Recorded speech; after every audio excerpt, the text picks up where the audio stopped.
நான் இன்றைக்கு உங்கள் மத்தியில் பேச போற அந்த கருவை சொல்லிட்டு நான் செய்திக்குள்ள போகிறேன். ஒரு மனிதனுடைய வாழ்க்கையில கர்த்தர் எப்பேற்பட்ட சூழ்நிலையிலும் பயங்கர கிரியை செய்ய முடியும். நீங்க எவ்வளவு ஏழையா இருந்தாலும், எவ்வளவு தரித்திரமா இருந்தாலும், எவ்வளவு இல்லாமையில இருந்தாலும் உங்களை ஒரு நாளிலே கர்த்தர் ஆசீர்வதிக்க முடியும், பட முடியும். ஆமென் சொல்லுங்க. உங்களை எவ்வளவு உயர்த்த முடியும் என்பதை நீங்கள் அறிந்து கொள்ளணும். இந்த வேத வசனங்கள் மூலமாக உங்க கேரக்டரை மாற்ற முடியும், உங்க இருதயத்தை மாற்ற முடியும், உங்களுடைய வாழ்க்கையில எல்லாவற்றையும் மாற்ற முடியும். அதை தான் இன்னைக்கு நான் பேச போகிறேன். 2 வாரத்துக்கு இந்த செய்தியை நான் பேசுறேன். 1 சாமுவேலின் புஸ்தகம் அதனுடைய 10ஆம் அதிகாரம். போனெல்லாம் சுவிட்ச் ஆஃப் பண்ணிடணும், சைலண்ட்ல போட்டணும். போன் வந்தாலும் எழுந்து போகக்கூடாது. அது தேவனை நீங்க அசட்டை பண்ணுவதற்கு அர்த்தம். அதனால 1 சாமுவேல் 10ஆம் அதிகாரம் அதனுடைய 1ஆம் வசனத்திலிருந்து 12ஆம் வசனத்துல எல்லாம் சேர்ந்து வாசிக்க போறோம். நான் மைக் வச்சிடுறேன், தொடர்ந்து எல்லாம் சேர்ந்து வாசிங்க. 10ஆம் அதிகாரத்துல 1ல இருந்து வாசிங்க.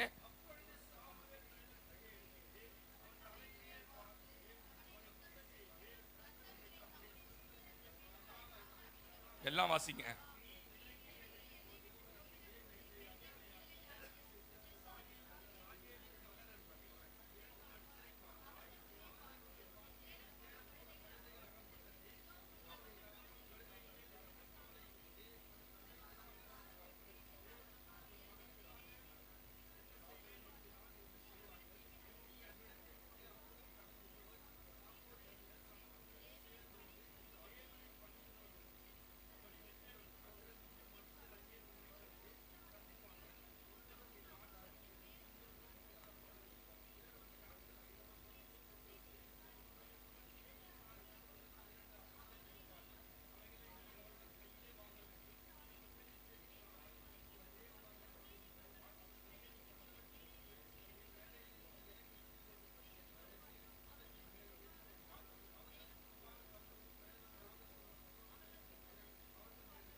ஆமென், அல்லேலூயா. இந்த வேத பகுதியை நீங்க நல்லா வாசிச்சு இருப்பீங்க ஏற்கனவே அப்படின்னு நான் நம்புறேன். ஒரு நம்பிக்கை தான் பைபிள் படிக்கிறீங்க. ஆமென் சொல்லுங்களேன். இங்க பார்த்த இந்த வேத பகுதியில ராஜ்ய பாத்தியம் தீர்க்க தரிசனமாய் கொடுக்கப்படாத அல்லது ராஜ்ய பாத்திரம் உடன்படிக்கை செய்யப்படாத ஒரு கோத்திரம் தான் பெஞ்சமின் கோத்திரம். ராஜபாத்தியம் யாருக்கு சொல்லப்பட்டிருக்கிறது அப்படின்னா யூதா கோத்திரத்துக்கு சொல்லப்பட்டது. ஆனா இந்த பெஞ்சமின் கோத்திரத்தை சேர்ந்த கீஸ் என்கிற ஒரு மகன், அவங்க கழுதியை கொஞ்சம் வச்சு பிழைப்பு நடத்துகிற ஒரு குடும்பம். ஒரு சாதாரண கீஸ் என்கிற ஒருவனுக்கு ஒரு மகன் பிறந்தான். அவன் பேர் சவுல். அப்பொழுது அந்த கழுதைகளை, தொலைந்து போன கழுதைகளை தேடும்படி தன்னுடைய மகனை அனுப்புகிறான். அந்த அனுப்பின போது அந்த மகன் தீர்க்கதரிசியை சந்திக்கிறான். அந்த சந்தித்த போது தீர்க்கதரிசி சொன்ன வார்த்தைகள் தான் இந்த வார்த்தை. இவன் சொல்றான், கர்த்தர் உன்னை தன் ராஜ்யத்தின் மேலே ராஜாவாய் அபிஷேகம் பண்ணிவிட்டார். நீ தான் இஸ்ரவேலுக்கு முதல் ராஜாவா, அதுக்கு முன்னாடி வரைக்கும் ராஜாவே இல்லை, ராஜாவாய் மாறுவாய் என்றால். 9ஆம் அதிகாரம் 21ஆம் வசனம் வாசிங்க. 9ஆம் அதிகாரம் 21ஆம் வசனம் வாசிங்க. அப்பொழுது சவுல் பிரதியுத்தரமாக, நான் இஸ்ரவேல் கோத்திரங்களிலே சிறிதான கோத்திரமாகிய பென்யமீன் கோத்திரம், பென்யமீன் கோத்திரத்தில் இருக்கிற குடும்பங்களில் எல்லாம் என் குடும்பம் அற்பமானது அல்லவா? ஆமென். அப்ப இவன் யாருன்னு கேட்டீங்கன்னா, ஒரு சிறிய குடும்பத்துல அற்பமான நிலையில பார்க்கப்பட்ட ஒரு குடும்பம். ஆமென் சொல்லணும் என் கூட. மகளே மகனை இன்னைக்கு நீங்க யாருன்னு தெரியாது. உங்க குடும்பம் தான் உங்க குடும்பத்திலே சிறுமைப்பட்ட குடும்பமா இருக்கலாம். மற்றவர்கள் பார்வையிலே நீங்கள் ரொம்ப அற்பமா எண்ணப்பட்ட மனிதர்களாய் ஒரு காலத்தில் இருந்திருக்கலாம், அல்லது இப்பவும் இருக்கலாம். உங்களை பார்க்கிறவங்க கடனை வாங்கி வச்சு வாழ்ந்துட்டு இருக்கலாம்னு சொல்லலாம், அல்லது உங்களை பார்க்கிறவங்க என்னமோ ஃப்ராடு தனம் பண்ணி பொழைக்கிறான்னு சொல்லலாம். உங்களை பார்க்கிறவர்கள் நீங்க செய்கிற வேலையை ரொம்ப சிறுமையாய் பார்க்கலாம். எப்படி பார்த்தாலும் எனக்கு எந்த விதமான பிரச்சனையும் இல்லை. நீங்க சொல்லணும், எனக்கு எந்த பிரச்சனையும் இல்லை. என்ன கர்த்தர் பார்க்கிற விதம் ராஜாவாய் பார்க்கிறார். கைத்தட்டி சொல்லுங்க, என்ன ராஜாவாய் பார்க்கிறார். அதனால தான் இந்த சபையில சிறியவனை எங்க இருந்து எடுப்பாரா? புழுதியிலிருந்து எடுப்பாரா. எளியவனை எங்க இருந்து எடுப்பாரா? குப்பையிலிருந்து எடுப்பாரா. அவனை எங்கே கொண்டு போய் உட்கார வைப்பாரா? பிரபுக்களோடும் அதிகாரிகளோடும். கைத்தட்டி சொல்லிடுங்களேன், என் வாழ்க்கையில கர்த்தர் சின்னவனை ஆயிரமாய் சிறியவனை பலத்த ஜாதியுமாய் மாற்றுகிற கர்த்தர் ஏற்ற காலத்துல தீவிரமா செய்ய போறார். ஆமென். இன்றைக்கு நீங்கள் இருக்கிற உங்க குடும்பம் அற்பமா இருக்கலாம், குடும்பம் அற்பமா இருக்கலாம். சிஸ்டர் சாட்சி சொன்னாங்கல்ல, அவங்க மகனை ஸ்கூல் அற்பமா பார்த்திருக்கலாம். ஸ்கூல் அற்பமா பார்த்த பிரின்சிபலே அவங்க பிள்ளைக்கு ஃபீஸ் கட்டி தான் படிக்க வைக்கணும் காலேஜில். ஆனா இவனுக்கு ஃப்ரீ. நான் பேசுறது உங்களுக்கு எத்தனை பேருக்கு புரியுதுன்னு தெரியல. எந்த இடத்துல நீங்கள் அற்பமாய் பார்க்கப்பட்டீர்களோ அதே இடத்துல உங்கள் தலைகளை நிமிர்த்தி உங்களை மகிமையாய் வாழ வைப்பார். எத்தனை பேர் இதை நம்புறீங்க? ஆமென் சொல்லுங்க. ஒருவேளை உங்க பிள்ளைகளை இன்னைக்கு அற்பமா பார்க்கலாம். பேசவே இல்லையே. ஒரு சிஸ்டர் 10 நாளைக்கு ஒரு வாட்டி ஃபோன் பண்றாங்க. கனடால இருக்கிறாங்க. கனடால பிள்ளைக்கு 4 வயசு ஆயிடுச்சு. பிள்ளை இது வரைக்கும் பேசல. பணம் எவ்வளவு இருக்குன்னு கேட்டீங்கன்னா கோடிகள்ல இருக்குது. கவனிங்க, நம்ம வாழ்க்கையில பல காரியங்களை சத்துரு அற்பமாய் கொண்டு வருவான். நான் சொன்ன கட்டாயம் ஒரு நாள் உங்க பையன் பேசுவான். உங்ககிட்ட சில குறைகள் இருக்குன்னு ஓப்பனா அடிச்சு விட்டேன். என்னன்னா என் கேரக்டர் நானா ரொம்ப நாள் போட்டு மழுப்பு.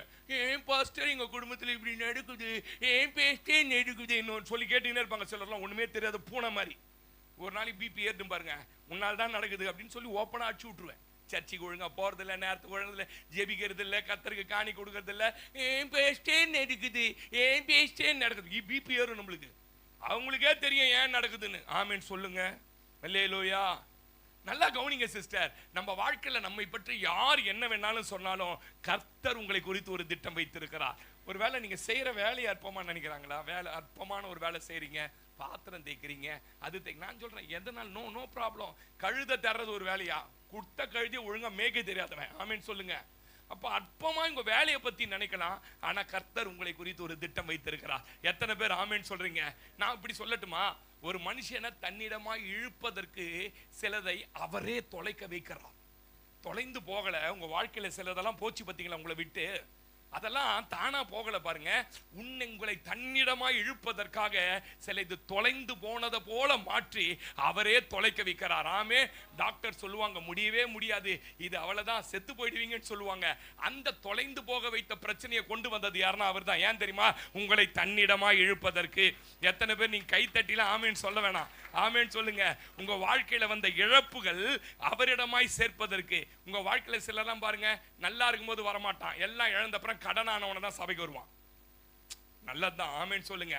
சீக்கிரத்துல கடன் கொடுக்கிற ஆளா மாற போற. ஆமேன். நீ பெரிய பணக்காரனா இங்க வந்து சொல்லிருப்பல்ல, நான் வரும்போதே இங்க கோடி எடுத்துன்னு வந்தேன். கோடியில நிக்கும் போது தான் இங்க கூப்பிடுவாரு. ஆமேன். அந்த கோடியில கோடியில ஏன்னா கொஞ்ச நாள் ஆனோன்னு நீ கோட்டி சொல்றனா மாதிரி சொல்லணும். இந்த சபைக்கு வரும்போது இப்படி வந்தேன், இன்றைக்கு கவர்மெண்ட் வேலை கொடுத்து விட்டார், இன்றைக்கு கர்த்தர் 3 ஃபேக்டரியை கொடுத்து விட்டார், இன்றைக்கு 7 குதிரைகள் மேல் போகிறேன். அதெல்லாம் எப்ப சொல்லணும்னா இங்க வந்ததுக்கு அப்புறம் தான். கழுத கூட மேய்க்க தெரியாதவன ராஜாவாக்கா அவனுக்கு மேட்டிமா வராது, கர்த்தருக்கு தெரியும். எத்தனை பேர் ஆமென் சொல்றீங்க?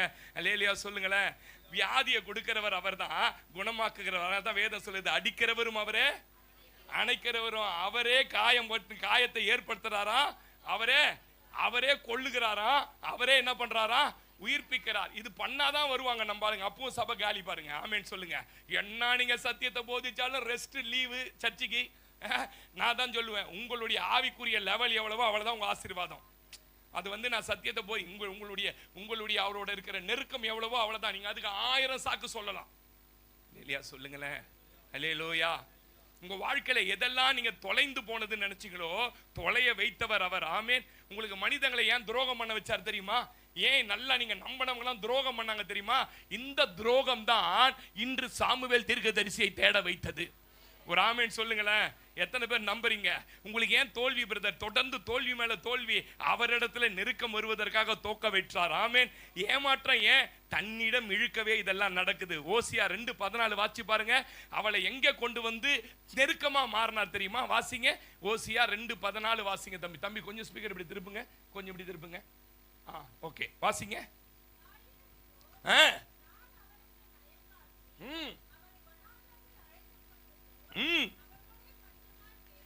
நான் வனாந்தரத்துக்கு உன்னை நயங்காட்டி அழைத்து, வனாந்தரம் யாரும் விரும்புவதில்லை, வனாந்தரத்துக்கு நயங்காட்டி அழைத்து வந்து அங்க எப்படி பேசுறாரா சிஸ்டர்? நீ வீட்டில் இருக்கும்போது உன்னால பேச முடியாது. நீ ஆசீர்வாதம் என கேட்கிற சத்தம் இல்ல, கொழுப்புல உட்கார்ந்து இருக்கிறோம். ஆமேன்னு சொல்லுங்களேன். திரட்சியில உட்கார்ந்து இருக்கிறோம். வனாந்தரத்துக்கு வந்தாதான் கர்த்தரை தேட முடியும். உனக்கு தேவன் நெருக்கமாய் வருகிற இடம் எதுன்னு கேட்டீங்கன்னா, வரவழிக்க அவர் கொண்டு வந்த இடம் தான் வனாந்தரம். ஆமேன். அதுதான் தோல்வி, அதுதான் இழப்பு, அதுதான் வியாதி. வியாதியே இல்லைன்னா இங்க வந்திருக்க மாட்டீங்க பல பேர். அல்லேலூயா. சிலருக்கெல்லாம் பிசாசு பிடிக்கல இங்க வந்திருக்க மாட்டீங்க. ஐயோ ஆமேன் சொல்லவே மாட்டீங்க. பிசாசு பிடிக்கலாம் ஏன் இங்க வந்திருக்க போறீங்க? அதெல்லாம் பிடிக்க வச்சவர் தான். வனாந்தரத்திலே நயம் காட்டி அவளை இழுத்து பட்சமாய் பேசுறதுனா தெரியுமா? காதுல ரகசியம் பேசுறது. இது எத்தனை பேருக்கு தெரியும்? பட்சமா பேச அப்படி பேசுற பாத்தீங்களா? இதுதான் பட்சமாய். தேவன் உன் பக்கத்திலே வருவதற்கு உன்னை அழைத்த இடம் சவுலே, கழுதைகளை தொலைய வைத்த இடம். கையை நல்லா தட்டி சொல்லுங்களேன். ஆமேன் சொல்லுங்க. அல்லேலூயா. சரி, விஷயத்துக்கு வரேன். ஒரே நாளிலே ஒரு மனிதனை முற்றுமாய் மாற்ற நம்முடைய தேவனால் முடியும் என்பதற்கு இந்த சம்பவம் தான் சாட்சி. ஆமேன் சொல்லுங்க. ஒரே நாளுங்க, எங்க ஒன்லி ஒன் டே.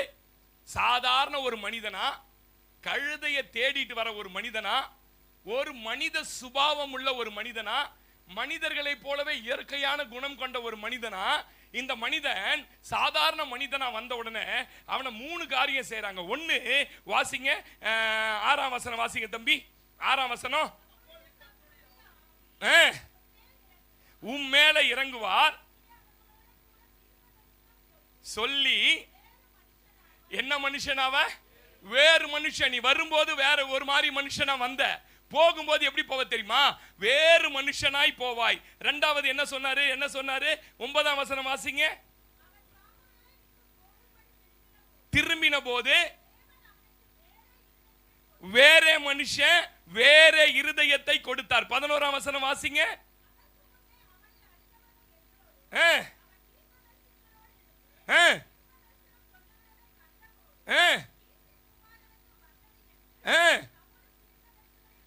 தீர்க்கதரிசிகளில் ஒருவனோ. ஆமென் சொல்லுங்களேன்.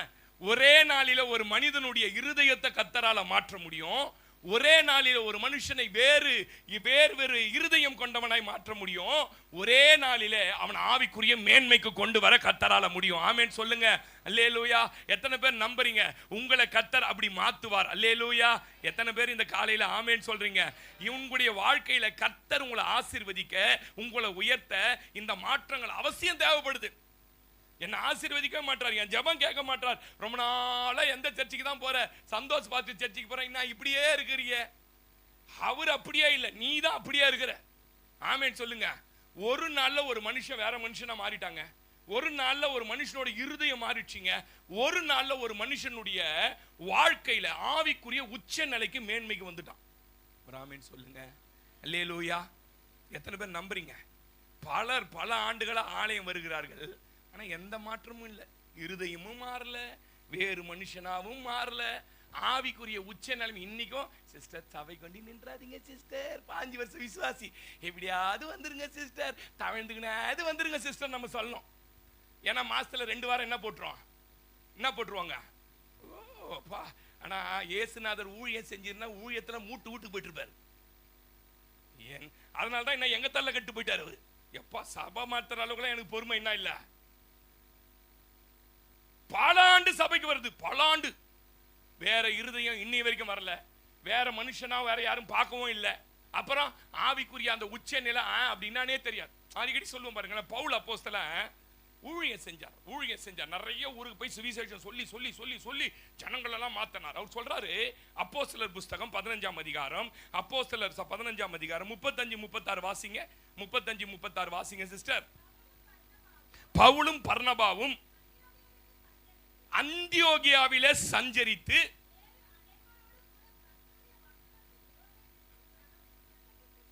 பிரசங்கித்துக் கொண்டிருந்தார்கள். சில நாளைக்கு பின்பு பவுல் பர்னபாவை நோக்கி, நாம் கர்த்தருடைய வசனத்தை அறிவித்திருக்கிற சகலப்பட்டு சொன்னோமப்பா, கோபத்தை பத்தி பிரசங்கம் பண்ணணுமே, அன்பை பத்தி பிரசங்கம் பண்ணணுமே, ஒற்றுமையை பத்தி பிரசங்கம் பண்ணணுமே, குடுக்கறத பத்தி பிரசங்கம் பண்ணணுமே, உங்க குடும்பம் ஒற்றுமையா இருக்கணும்னு பிரசங்கம் பண்ணணுமே, மனைவியை நேசின்னு பிரசங்கம் பண்ணணுமே, கணவனை அடிக்காதன்னு பிரசங்கம் பண்ணணுமே. நம்ம பிரசங்கம் பண்ண சகல பட்டணங்களிலும் நாம் உபதேசித்த அந்த உபதேசத்திற்கு இந்த ஜனங்கள் எவ்வளவு கீழ்ப்படிந்திருக்கிறார்கள் என்று போய் பார்த்து விட்டு வருவோம், வா. ஆமென் சொல்லுங்க. ஒரு ஊழியக்காரனுடைய இருதயமே, நான் கஷ்டப்பட்டு தேவ சமூகத்தில் ஜெபிச்சு வசனம் எடுத்து போதிச்சு நான் அவங்க வாழ்க்கையில இருக்கிற மாற்றங்களை பார்க்க வேண்டும் என்ற ஆசை இருக்குமானால், நீங்களும் நானும் அவர் ரத்தத்தை கொடுத்து உங்களுக்கு தெரியாமலே ரட்சித்து உங்களை ஆலயத்துக்கு கொண்டு வந்தவர் வருடந்தோறும் வரார். எதுக்கு தெரியுமா? கனி ஏதாவது கிடைக்குதா? இதுல கனி ஏதாவது கிடைக்குதா? நான் சொல்றேன் சிஸ்டர், உங்க வாழ்க்கையில மாற்றத்தை எதிர்பார்க்கிறவர் பாஸ்டர் அல்ல. உங்க வாழ்க்கையில மாற்றத்தை எதிர்பார்க்கிறவர், உங்க வாழ்க்கையில மாற்றம் வர வேண்டும் என்று நினைக்கிறவர் யார் தெரியுமா? கர்த்தர். வருஷந்தோறும் வராராம். கனி கொடுக்குதான்னு பார்த்தா ஒண்ணு கூட இல்லைங்க. திராட்சை தோட்டத்தில் அத்தி மரத்தை நட்டா. அப்படின்னா யூதர்களுக்கு மாத்திரம் கொடுக்கப்பட்ட இந்த மேன்மை, இந்த அபிஷேகம், ஒவ்வொரு யூதனுடைய வாழ்க்கை ஒரு நாள் பார்த்தானா நம்மளாம் செத்து போயிடுவோம். அவன் ஃபாலோ பண்ற இந்த நியாய பிரமாணத்தை பண்ணவே முடியாது. தோ போய் எதிர்கடையில பால் வாங்கி வந்தா கூட காலையும் கையும் நகத்தெல்லாம் கழுவின்னு தான் வீட்டுக்குள்ள போவான். ஏன் தெரியுமா? என் வீட்டுல கடவுள் இருக்காரு, என் கால் கையில அசுத்தத்தோட வீட்டுக்குள்ள போயிடக்கூடாது. காலு கையை கழுவாம எதிர்கடையில பால் வாங்கி வந்தா கூட போக மாட்டான். அவ்வளவு சுத்தம் உள்ள திராட்சை தோட்டம் அது. அப்படி தேவன் பார்த்து நட்ட திராட்சை தோட்டத்துல அத்தி மரத்தை கொண்டு வந்து இது கனி கொடுக்கணும் நம்பினாரு. ஆனா வருஷந்தோறும் வராரு. வேறு இருதயமா மாறிச்சா? வேறு மனுஷனா மாறிட்டானா? இவன் தீர்க்க தரிசனம் சொல்லுகிற அளவுக்கு உச்சத்துக்கு வந்துட்டானான்னு பாக்குறாரு. உள்ள கனியே இல்ல.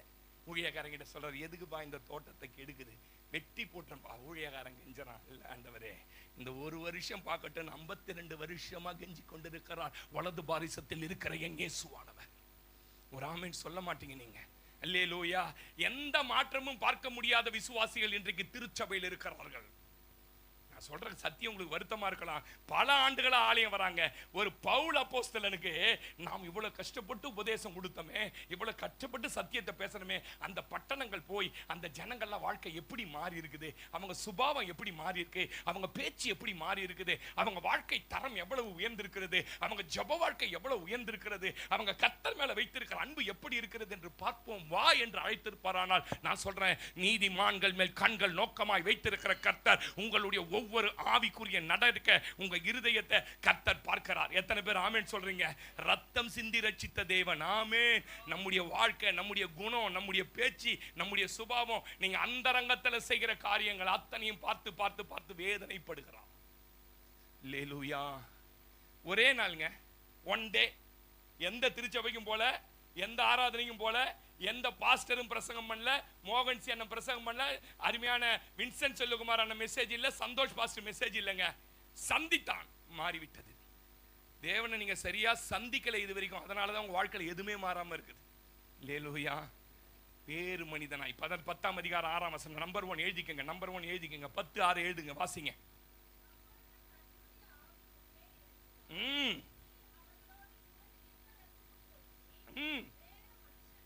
வேறு மனிதனாய் மாற்றப்படுவாய். ஆமே.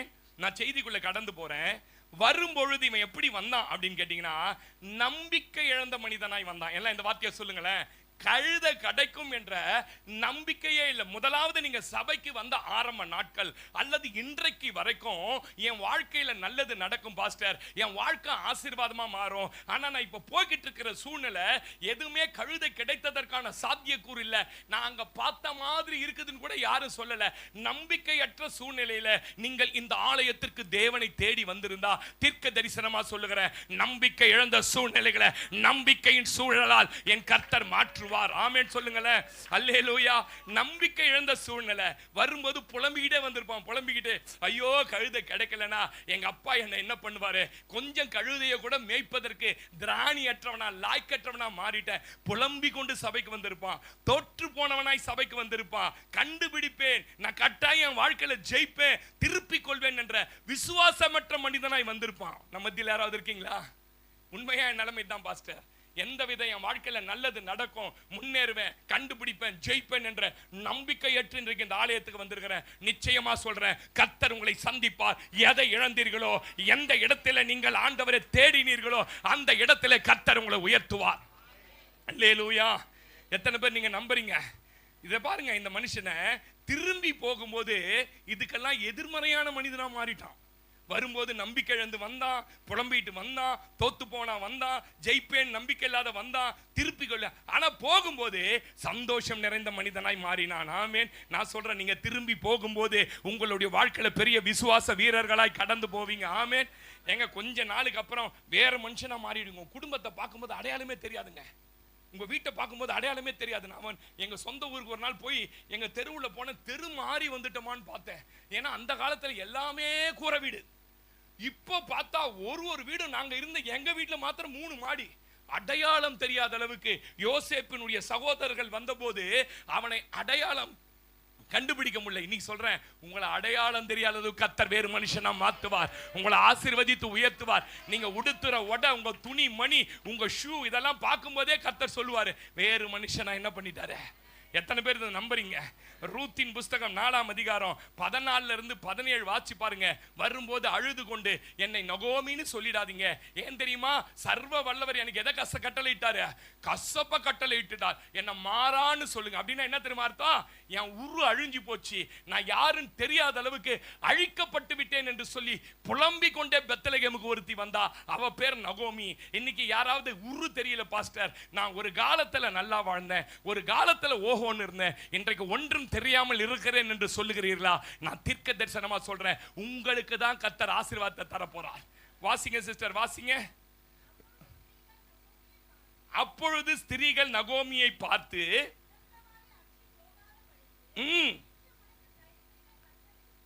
இன்று தயை செய்த கர்த்தருக்கு ஸ்தோத்திரம், கடவது செய்கிறவனும் இருக்க கடவன், உன்னை சிநேகித்து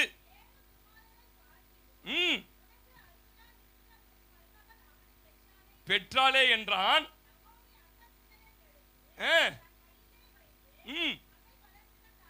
வளர்க்கிற தாயானால் எங்க பிறந்தது யாருக்குங்க? பிறந்தது யாருக்குங்க? புலம்பனது யார் தெரியுமா? ரூத் இல்ல, நகோமி. புலம்பன உன்னை கர்த்தர், நான் சொல்றேன், ஓ ராபாஷே, யார் மேல இந்த அபிஷேகம் இறங்குதுன்னு எனக்கு தெரியாது. புலம்பன உன்னை, என் வாழ்க்கை முடிஞ்சு போச்சுன்னு சொன்ன உன்னை எல்லாரும் பார்த்து புகழற மாதிரி மாத்துவார். பெத்தவ ஒருத்தி வாழ்க்கை வாழ்த்துவாங்க. யாராவது இப்படி ஒரு பேச்சு சொல்றேனே, இந்த புள்ள பெத்து கொடுக்குது, இந்த அம்மா பார்த்து நீ பெற்ற குமார்னு சொல்லுவாங்களா? சொல்ல வைப்பார். அப்படின்னா என்ன பாஸ்டர்? உன் வாழ்க்கையில எந்த இடத்தில் இருந்து எந்த நன்மை வராது என்று நினைத்தாயோ அந்த இடத்துல கர்த்தர். ஆமென். வாசி கிரேஸ், வாசி முடிச்சிரு அந்த வசனத்தை. அதற்கு ஓபேத் என்று பெயரிட்டார்கள். தகப்பன் போதும். அல்லேலூயா. அதை எடுத்து வளர்க்கிற தாயாய் மாற்றினார். சகோதரனை இன்னைக்கு சொல்றேன், நம்பிக்கையோடு இருங்க. உங்களை கர்த்தர் அடையாளம் தெரியாத வேறு மனுஷனாய் மாற்றுவார். எத்தனை பேர் இதை நம்புறீங்க? நீங்க கண்ட தரித்திரம், நீங்க கண்ட தோல்வி, நீங்க பட்ட அவமானங்கள், இதெல்லாம் இனி உங்க வாழ்க்கையில வராது. உங்களை கர்த்தர் வேறு மனுஷனாய் மாற்றுவார். நீங்க அவரை நம்பி வரணும். யோவான் 6:37 சொன்னார், என்னிடத்துல வருகிறவர்களை நான் என்ன பண்ணுவதில்லை தெரியுமா? புறம்பாய். மனுஷர்கள் உன் தோல்வியை பார்த்து உன்னை புறம்பா தள்ளுவாங்க, உன் வேலையை பார்த்து, உன் ஸ்டேட்டஸை பார்த்து தள்ளுவாங்க. நீ எந்த நிலையில வந்தாலும் ஏற்றுக்கொள்வதற்கு ஒரு தெய்வம் இருக்கிறார். ஆமென். சவுல் என்ன நிலைமையில வந்தான் தெரியுமா? ராஜாவா வரல, தோற்று போனவனாய் வந்தான். எத்தனை பேர் நம்புறீங்க? ஒரு 4 கழுதையை மேய்ப்பதற்கு கூட திராணியற்றவனாய் வந்தான். அவனை ஆண்டவர் ஏற்றுக்கொண்டு அவனை வேறு மனுஷனாய் மாற்றினார். ஆமென் சொல்லுங்க. அதனால தான் வேதம் சொல்லுது, ஒருவன் கிறிஸ்துவுக்குள் வந்து விட்டால் பழையவைகள் எல்லாம், உங்க பழைய பேச்சு, உங்க பழைய சுபாவம், குணம் இங்க வந்தா மாறிடணும்.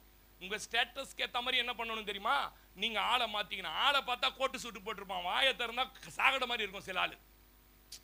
புரியுதா நான் பேசுறது உங்களுக்கு? உங்களுக்கு நல்ல ஒரு வேலை கொடுத்துட்டாரா, அதுக்கேற்ற மாதிரி ஸ்டேட்டஸா என்ன பண்ணணும்? மூஞ்ச ஒச்சிடுவேன், அவள் தான் உன்னை பின்னிடுவேன். அது பிச்சைக்காரனா இருக்கும்போது அப்படி பேசினேன். இப்போ உனக்கு வேலை கட்டிச்சு, நீ வந்து நல்ல வீடு கட்டிட்டு, யோசிச்சு பாருங்க, நல்ல பெரிய வீடு கட்டிட்டு வீட்டுக்கு வாசல்ல 2 அடுப்பை வச்சுன்னு குப்பு குப்பு குப்புன்னு எரிய வச்சு அதில் சோறாக்கின்னு இருப்பியா? ஹலோ, ஆக்குங்களா? குடிசையில் இருக்கும்போது அப்படி ஆக்கணும். இப்பவும் சில வீட்டில் அடுப்பு போவாது. என்ன போவாது? அந்த அடுப்பு புத்தியை தூக்கி வெளில போடுங்க. எங்க ஊர்ல அவ்வளோ பெரிய வீடை கட்டி வச்சிருக்கிறான், அவ்வளோ பெரிய வீடை கட்டி வச்சிருக்கிறான். வீடை கட்டிட்டு கல்லு வெளியில போட்டுட்டு இன்னர் வேரோட குளிச்சுன்னுக்கிறான். புத்தி பாரத பார்த்தீங்களா சில ஆளுக்கலாம்? உங்க ஸ்டேட்டஸ் வளர வளர கர்த்தர் உங்களை ஆசீர்வதிக்க கிறிஸ்துவுக்குள் வந்தா எப்படி இருக்குன்னு தெரியுமா? நீங்க புது சிருஷ்டியா இருக்கணும். எத்தனை பேர் நம்புறீங்க நான் பேசுறத? இன்னைக்கு ஆண்டவர் சொல்றாரு, உன் வாழ்க்கையில தளர்ந்து போன உன் நிலைகளை மறந்துரு. உங்களுக்கு என்ன வாக்கு தத்தம் தெரியுமா? வேறு மனிதனாய் மாற்ற தேவன் கொடுக்கிற வாக்கு தத்தம். ஏசாயா 35ஆம் அதிகாரம் 3ஆம் வசனத்தை வாசிங்க. ஏசாயா 35ஆம் அதிகாரம் 3ஆம் வசனம் வாசிங்க. நான் அடுத்த பாயிண்ட்டுக்கு போறேன், வாசிங்க. தளர்ந்து போய் வந்திருக்கிற மகளே மகனே, உன் கைகளை திடப்படுத்தி. ஜெபிக்கவே முடியல பாஸ்டர், அவ்வளோ தோல்வி. தள்ளாடுகிற முழங்கால்களை பலப்படுத்துங்கள். ஒரே பதட்டமா இருக்குது, கிடைக்குமோ கிடைக்காதோ, நடக்குமோ நடக்காதோ பதட்டமா இருக்கிறவர்களை பார்த்து நீங்கள் பயப்படாதிருங்கள்.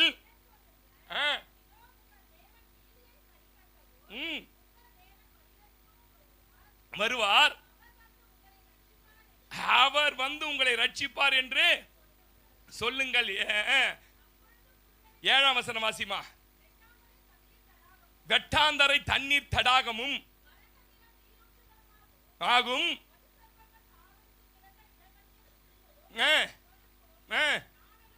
10ஆம் வசனம் வாசிங்க. கர்த்தரால் மீட்கப்பட்டவர்கள் திரும்பி ஆனந்த களிப்புடன் பாடி சியோனுக்கு வருவார்கள். நித்திய மகிழ்ச்சி அவர்கள் தலையின் மேல் இருக்கும். சந்தோஷமும் மகிழ்ச்சியும் அடைவார்கள், சஞ்சலமும் தவிப்போம். எத்தனை பேர் நம்புறீங்க என் வாழ்க்கையில் இருக்கிற சஞ்சலம், தவிப்பு, தோல்வி இதெல்லாம் ஓட போகுது? நம்மனா கை தட்டி சொல்லுங்க, என் வாழ்க்கையில கர்த்தர் என்ன வேறு மனுஷனா. யாமே அழுது அழுது அழுது அழுது அழுது அழுது செவுத்தெல்லாம் கரையாக்கின நகோமி இப்ப என்ன ஆயிட்டா தெரியுமா? பிள்ளைய வளர்க்கிறவளா மாறிட்டா. அல்லேலூயா. உன் வாழ்க்கையில எதெல்லாம் இழந்து போய் சபைக்கு வந்தீங்களோ உங்களை அடையாளம் தெரியாத மாத்துவாருங்க. அடையாளமே தெரியாது. கொஞ்ச நாள் கழிச்சு ஏய் உன் ஃப்ரெண்டு பார்க்கும், கொஞ்ச நாள் ஏய் ட்ரெயின்ல நீ கௌதமி தானே, நீ சோபி தானே, ஆமா அப்படியே பலபலன் ஆயிட்டு இருக்கிற. நீ பலபலப்பாக்குறவர் பலபலன் ஆக்கிட்டாரு. ஆமீன் சொல்லுங்க. அல்லேலூயா. என்ன ரேஷன் கடைக்க வர்றதில்ல, கார்டு இருக்கணுமே, ரேஷனுக்கு போய் பழைய மாதிரி அச்சின்னு கிச்சின்னு கிருஷ்ணால ஊத்து, அதை ஊத்து, இதை ஊத்து, என்ன பண்ணக்கூடாது? நான் சொல்ற அடையாளம்லாம் நீங்க தெரிஞ்சுங்க. அடையாளம் மாறணும். உங்க அடையாளம் என்ன பண்ணணும்? மாறணும், வேற மனுஷனா மாறணும். ஏங்க நீங்க உங்களுக்குள்ளே ஒரு முடிவு எடுக்கணுங்க. எனக்கு வந்து நானே எனக்கு என்னையே பிடிக்கல, நான் வேற மாதிரி மாறணும்னு விரும்புறேன்னு நீங்க முயற்சி மாத்திரம், அந்த ஆசை மாத்திரம் உள்ள வரட்டுமே, கர்த்தர் வேற மனுஷனா மாத்துவோம். ஒரு ஆமென் சொல்லுங்க. அதே மனுஷனால வாயை திறந்தா அசிங்கமா பேசுறது, வாயை திறந்தா உங்களை வேற மனுஷனாய் மாத்த பரலோகம் திட்டம் வைத்திருக்கிறது. ரெண்டாவது என்ன கொடுத்தாராம்? 9ஆம் வசனம் வாசிங்க. 10:9. அவன் சாமுவேலை விட்டு போகும்படி திரும்பின போது தேவன் அவனுக்கு வேறே இருதயத்தை கொடுத்தார். ஆமென். இந்த இருதயம் இருக்கு பாருங்க, இதை மாத்திரம் 1 வருஷம் பேசலாம் பிரசங்கம். ஏன்னா மனிதனுடைய இருதயம் ஆழமான தண்ணீர் போல இருக்கான். நீதிமொழியில சொல்லுது, உள்ள இருந்து மொல்ல மொல்ல மொல்ல மொல்ல மொல்ல மொல்ல வந்துகிட்டே இருக்கும். அவ்வளோ இருதயத்துல புதைச்சி வச்சிருக்கான். இந்த மாதிரி ஒரு ரேம் தானே, பாது பேர் ரேம் தானே, கம்ப்யூட்டர் இருக்குதா, ரேம். இந்த மாதிரி ரேமை எந்த விஞ்ஞானியாலும் கண்டுபிடிக்க முடியாது. அவ்வளவு ஆழமான தண்ணீர் போல இருக்குது. அது புதையல போல உள்ள புதைஞ்சிருக்குது பாருங்க. உள்ள இருந்து எவ்வளவு வேணாலும் எடுக்கலாம். உண்மையா இருதயம் என்பது என்ன தெரியுமா உங்களுக்கு? உண்மையா இருதயம் என்னன்னு தெரியுமா? உங்களுடைய குணமும் உங்க கேரக்டர் தான் இருதயம். உங்க குணம் இருக்குல்ல, உங்க கேரக்டர் இருக்குல்ல, ஐயோ அது சுடுமூஞ்சி அப்படின்னு பாத்துக்கிறீங்களா? ஐயோ அதுகிட்ட சொல்லிட்டு கோவக்காரி அப்படின்னு சொல்லுவாங்க, பாத்துருக்கீங்களா? அதுவா சொன்ன மூஞ்சி மாறிடும், பொறாமைக்காரின்றாங்க பாத்தீங்களா? அதான் உங்க இருதயம். ஆமீன் சொல்லுங்க. அவங்கிட்ட சொல்ல சந்தோஷப்படுவான், அவங்கிட்ட சொல்ல நீ ஜெயிச்சது அவன் ஜெயிச்ச மாதிரி நினைப்பான், அவங்கிட்ட சொல்ல உடனே எடுத்து கையில கொடுப்பான். உங்க இருதயம் உங்களுடைய பிரதிபலிப்பு. உங்க இருதயம் தான் என்ன தெரியுமா? உங்க குணம், உங்க கேரக்டர், உங்க உருவத்தை உருவகத்தை வெளிப்படுத்துவது எதுன்னு கேட்டீங்கன்னா இருதயம். ஆமென். ஆனா இப்படிப்பட்ட இருதயத்தை பல பேர் எப்படி தெரியுமா வச்சிருக்கிறாங்க? எரேமியா 8:18 சொல்லுது, பல பேருடைய இருதயம் பெரும்பாலும் துக்கத்தால, சஞ்சலத்தால, வருத்தங்களால, நம்பிக்கையின்றி, பழைய கசப்பான அனுபவங்கள், தவறு செஞ்சிட்டோம் அப்படின்னு குற்ற மனசாட்சியில் இருக்குதான். எரேமியா 8:18 வாசி. நான் சஞ்சலத்திலே ஆறுதல் அடைய பார்த்தோம், என் இழுத்தை என்ன தெரியுமா, அப்படி பலட்சியம் வலி விழந்து போச்சு. ஏன்? இருதயத்துல சந்தோஷம் இருக்க வேண்டிய இருதயத்துல நிறைய பேர் துக்கத்தால வச்சிருக்கீங்க. இருதயம் எப்படி இருக்குது? நம்ம முகத்தை காட்டுற கண்ணாடி எது தெரியுங்களா? இந்த இருதயம். பல பேரை பார்த்துங்க, இந்த அபாக்லாய்டு கப்பல் போய் அதுல போன எல்லாம் ஈரான்ல சிறைபிடிக்கப்பட்டு அவன் குண்டடிச்ச மாதிரியே சபையில உட்காந்துருப்பாங்க. என்னது? நான் அம்சம் பாஸ்டர் கப்பல் கிட்டத்தட்ட $3 trillion கவுந்து போன மாதிரியே சபையில. பிச்சைக்கார குடும்பத்துல பிறந்து பிச்சைக்கார குடும்பத்துல வாழ்ந்துட்டு இருக்கிறோம். ஆமேன்னு சொல்லுங்க. அப்படியே சபைக்கு வந்தா எப்படி 108 வந்தா ஏற்றி விட்டுற வேண்டியதான் பல பேரை குளுக்கோஸ் ஏத்துன்ட்டு. சபைக்கு வந்தா அப்படி தெரியுமா இருக்கணும்? எப்படி இருக்கணும்? உற்சாகமா இருக்கணும். உங்க இருதயத்தை வச்சே கல்யாணத்துக்கு வருவது பாரு, உங்க அக்கா வருது மூஞ்ச பாருன்னு சொல்லிடுறான். பாத்தீங்களா? போகும்போதே இப்படி வச்சுன்னு போவான் சில ஆள்லாம். வெளியில நீங்க போனீங்கனாலே இந்த ஃபாரின் கண்ட்ரிஸ்லாம் ஏன் தெரியுமா அவ்வளவு நல்லா இருக்கிறாங்க? வெளியில வீட்டை விட்டு வரும்போது எப்படி தெரியுமா உங்க smiling, hi Joe, how are you? Yes I am how. நேத்து என்னாச்சு? அது முடிஞ்சு, ஓகே பை பைன்ட்டு போயிடுவான். இங்க வெளில வரும்போதே சனியை எதிர்க்க தான் பாரு. அது வந்தாலே விளங்காது. சில ஆளுக்கு பொண்டாட்டி வந்தாலே விளங்க மாட்டேன், நீ உள்ள போடின்றான்.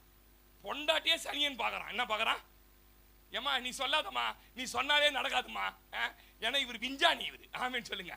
ஐயோ பா நம்பளா மாறி நான் சொல்லட்டுமா ஆமேன்னு சொல்லுங்க.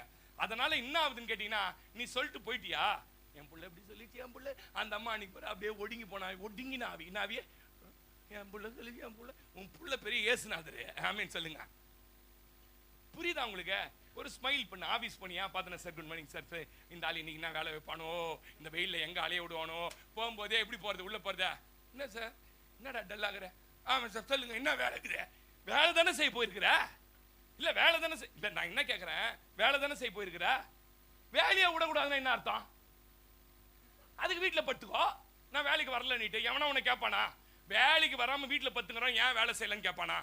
போகும்போது எப்படி போறது ஆபீஸ்க்கு?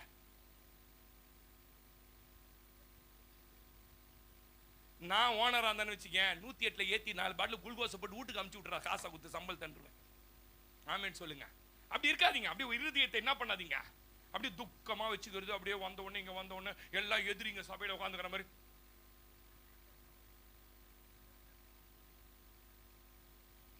ஆமேன்னு சொல்லுங்க. அல்லேலூயா. ஐயோ எப்பா நான் சொல்லட்டுமா, நீங்க ஒரு நாள் இங்க வந்து சபை நடத்தி பாருங்களேன்.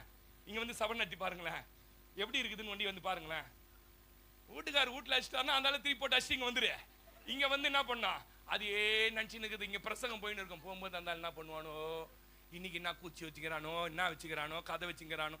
நல்லா இருங்க. இருதயத்தை துக்கத்தால நிரப்பி. நான் சொல்லுங்க எரேமியா 8. அதனால என்ன ஆச்சுன்னா உன் இருதயம் வலிவிழந்து போச்சு. எத்தனை பேர் நம்புறீங்க? அல்லேலூயா. நான் இன்னைக்கு சொல்றேன், சிலருக்கு தவறு செஞ்சுட்டோன்னு குற்ற உணர்ச்சி இருதயத்தில், அதனால குற்ற மனசாட்சியில் இருக்கிறீங்க. அதெல்லாம் தூக்கி போடுங்க. வேறே இருதயத்தை இன்றைக்கு கர்த்தர் உங்களுக்கு தர போறாரு. ஆமேன்னு சொல்லுங்களேன். அல்லேலூயா. சிலருக்கு பல ஆண்டுகளா பழைய நினைவுகள் நிரம்பி இருக்குது.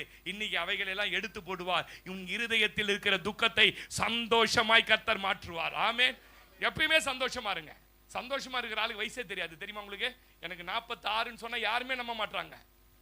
யாரும் நம்ப மாட்டாங்க. பாஸ்டர் உங்களுக்கு 35 தான் பாஸ்டர் இருக்குன்னு சொல்றாங்க. நான் சொன்னேன் 36 ஆகுதுன்னு சொன்னேன்.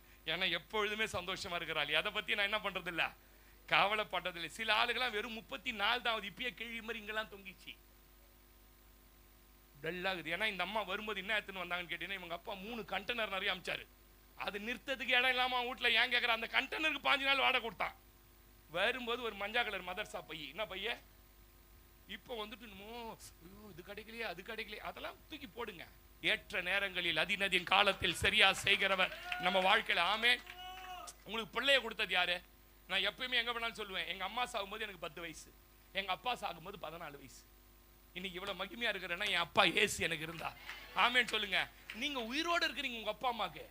சாரி, உங்க பிள்ளைங்களுக்கு நீங்க உயிரோட இருக்கிறீங்க, அப்புறம் ஏன் பிள்ளைய பத்தியே கவலை? அந்த கவலை தான் பாஸ்டர் என்ன ஒடுக்குது. அப்புறம் அவர் துக்க முகமா இருக்கவில்லை. யாருக்கு கர்த்தர் வார்த்தை இருதயத்துல போதோ அவங்க ஒருபோதும் துக்கத்தோடு திரிவது அல்ல அல்ல அல்ல. ஆமென் சொல்லுங்க. அல்லேலூயா. இரண்டாவது என்ன, வேற ஒருத்தர் சில இருதயம் பாருங்க. எரேமியா 17:9 வாசி. எரேமியா 17:9 வாசிங்க, சீக்கிரம் வாசிங்க.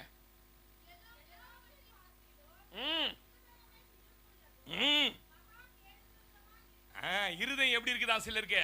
சிலருக்கு துக்கம் அப்படியே கப்பல் கவுந்த மாதிரி இருப்பாங்க. சிலருக்கு அப்படியே திருக்கு குறுக்கு. திருக்குன்னு ஏத கூடாது, கிறுக்குன்னு ஏதும். அதை என்ன பண்ணா திருக்கு இல்ல, அது கிறுக்கு இருதயம். என்ன இருதயம்? கேடு உள்ள இருதயம். அப்படின்னா என்ன பாஸ்டர்? வைராக்கியம். என்னது இருதயத்துல? செத்தாலும் அவன் காலில் வீட்டு மிதிக்க மாட்டான். செத்தப்பறம் எப்படி மிதிப்பேன்? நான் தான் தூக்கின்னு போன உன்ன. சில ஆளுங்க செத்தாலும் என்ன பண்ண மாட்டான்? மிதிக்காத, மிதிக்கவே மிதிக்காத, மிதிக்கவே மிதிக்காத. அப்படியே நீயே இருந்துக்கோ.